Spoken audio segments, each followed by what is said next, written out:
I actually been thinking about this a while, and I found a video online about it. And I want to show you guys the video, okay? Now, this trend I'm talking about is club DJs starting to do weddings. And I found it's a disturbing video. I'm going to tell you guys up front, okay? This is a very disturbing video, okay? So if you're sensitive or whatever, don't just maybe just like look away, okay, for the 30 seconds, okay? But I want to show you this video, and yeah, here it is, okay? Hold on to your seats.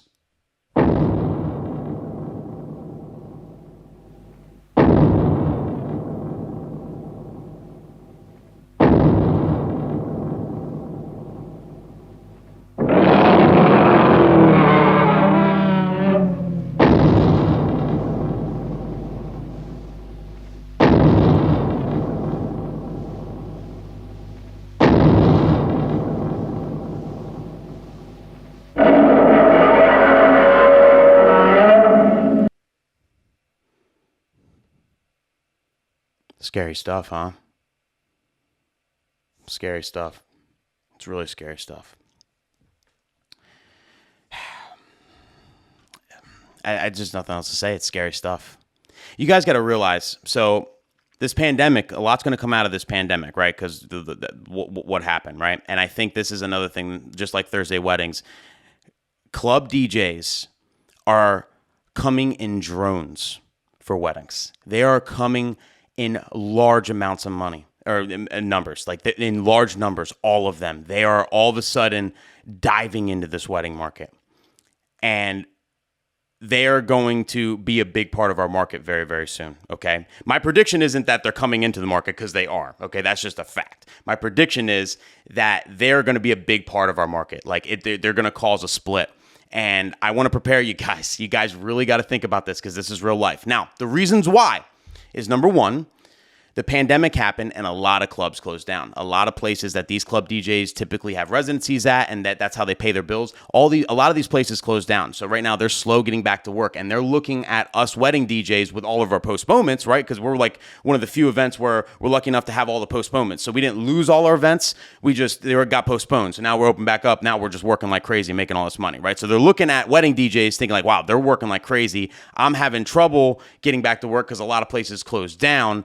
Maybe I should dive into weddings, right? That's number one. Number two, the money aspect. Wedding DJs generally make double or triple the average club DJ, okay? Unless you have a name or clout, you make about a third to a half of what a wedding DJ makes on average per event. So that's number two, the money aspect. Number three, the demand of wedding DJs, right? Like the what clients are looking for now, right? Or what a lot of clients are looking for now is vastly different than what they were looking for 15, 20 years ago. A club DJ wouldn't dream of doing a wedding 15, 20 years ago unless it was for a personal friend or a celebrity or someone that they were handpicked to do, right? They did do those weddings, but generally speaking, they wouldn't dream of going to work for a wedding company, doing a regular wedding that they have no association with. They wouldn't dream of doing that, because the way they mix, right? Quick mixing and scratching and all that. If you did that at weddings 15, 20 years ago, it wouldn't have worked. It just would have been, oh, dude, like, you know, and they demanded, weddings back then demanded interaction. They demanded line dances. They demanded, you know, all that. It's very, very important. Whereas nowadays, and depending on your area, a lot of areas are way behind, but I know in my area, and I know in the metropolitan areas like the cities, interaction is way down. Most couples don't want it, you know, or could do without it, right? Line dances are pretty much the top of almost every couple's do not play list, right? Depending on the area and all that, but it's more and more, you know it, okay? The formalities, all like the tough emceeing, right? Like what was the hardest part about doing weddings 15, 20 years ago, right? You had so many formalities, you had to ham it up on the mic, you had to be interactive, you had to host and run the whole thing. Nowadays, there's very minimal formalities. Some couples just announce, all right, bridesmaids, groomsmen, bride and groom, first dance, parent dances, toasts. We're done for the rest of the night. No cake, no bouquet garter, no anniversary dance, nothing. As these formalities go out of the way, that's less things that a club DJ would struggle with. So really, more and more, the core of a wedding is becoming mixing. The core of DJing a wedding is becoming throwing down, just throwing a good party, programming, mixing, getting people to dance, like just throwing a good party. That's becoming the core of what we do, where it wasn't too long ago where the core of what we do was how we emceed, how we interacted, right?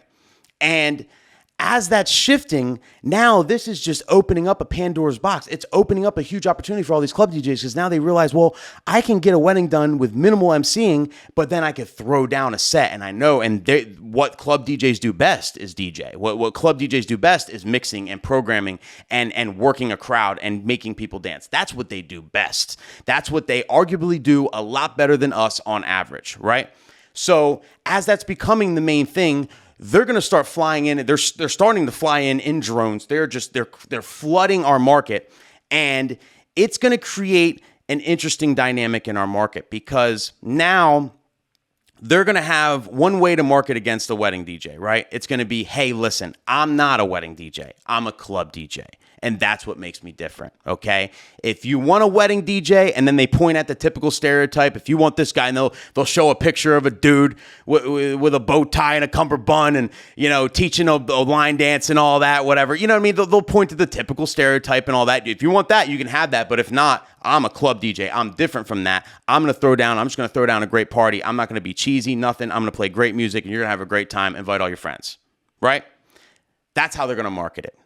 And it's going to divide us a little bit because, what it's going to be is the only DJs eventually, if a lot of them come in, like I think they will, and they stay. So if you have a lot of club DJs that are doing 30, 40 weddings a year now, it's a part of their regular rotation, which I know a lot of club DJs already doing this, right? A lot of weddings, a good amount of weddings.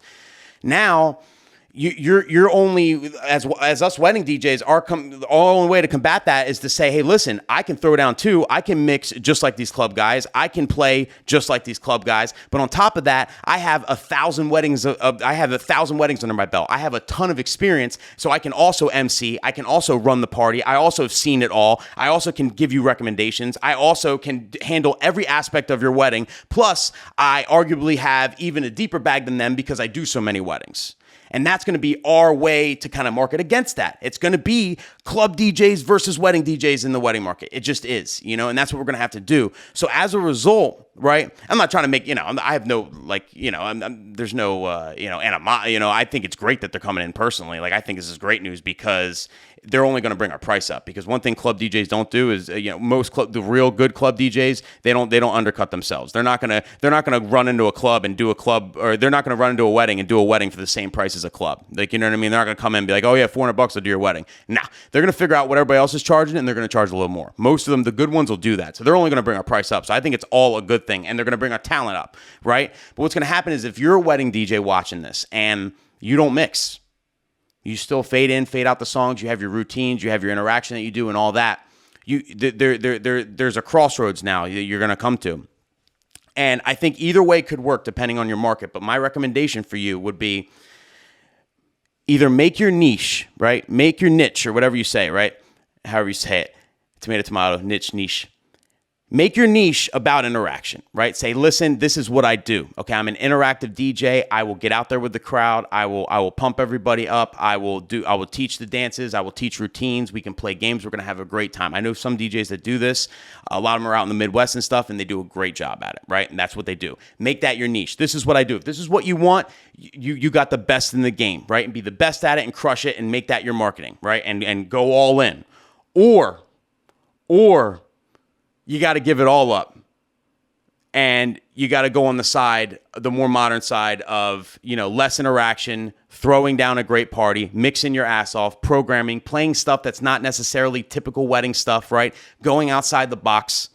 You're going to have to switch to that side to compete with these with these club DJs coming in. It's just going to change our market. I mean, this is going to be the biggest change we've seen in our industry since before I was born, when DJs came out. Because Michael Walter told the story when he was on my show a couple weeks ago, and it put a lot of shit into perspective for me. He said back in the day, it used to be all bands, right? If you wanted to DJ a wedding or whatever, if there's a wedding, it was all bands. There's no DJs whatsoever. If you had a wedding, you had a band. And there were shitty bands and there was good bands, right? The shitty bands were like $500-600. The good bands were like $1,500, $2,000 and up, depending on how many people and all that. When DJs came out, right? When we got the technology where DJs could start being a thing and be mobile and start doing weddings. Now, what DJs did was they literally killed off all the bad bands because everyone, if you were in a shitty band, you were beat now. You either had to get better and become a really good band and start charging good money or figure something else out because DJs came in and they're like, listen, we'll DJ your whole party and play the real records and the real songs for $600. And that's the same price as a shitty band. Why have a shitty band when you can have a DJ playing the real music, right? So it's either you get a DJ or a really good band. So literally, when DJs came out, they eliminated all shitty bands. I think this is what's happening with club DJs. They're going to come into our market and they're going to be really talented and good at the mixing and the actual throwdown party thing, like the party part of the actual thing. And couples are going to hire them just for that. They're going to be the couples that want minimal interaction, minimal formalities, they just want to have a great party. They just want to celebrate their marriage and that's it and keep it moving.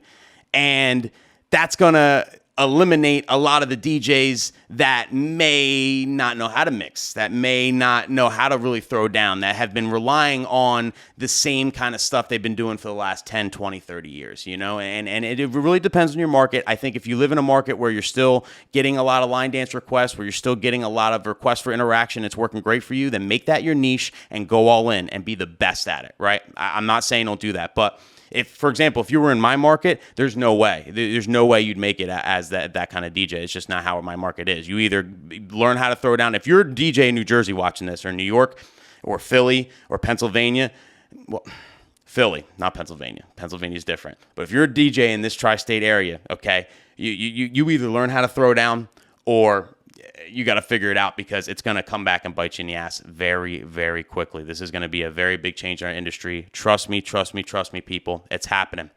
It's happening. I see it every damn day.